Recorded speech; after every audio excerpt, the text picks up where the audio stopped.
Life update ni Kris Aquino sa kanyang kalagayan. Sinabi niya ring pinili niyang maging pribado ang kanyang relasyon at nangakong hindi siya susuko laban na kanyang kinakaharap ngayon. Sa latest update sa health condition ni Kris Aquino na ibinahagi nito sa kanyang social media, inisa-isa nito ang mga paghihirap na kanyang pinagdaanan sa pagbabalik bansa nito. Sumailalim agad si Kris sa ilang mga laboratory test katulad ng PET scan, endoscopy at colonoscopy.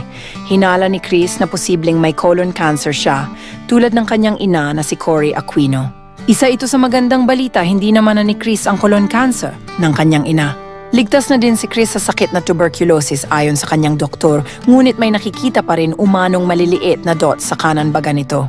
Lubos ang pasasalamat ni Kris Aquino sa mga taong nagmamahal at nagdadasal para sa kalusugan niya.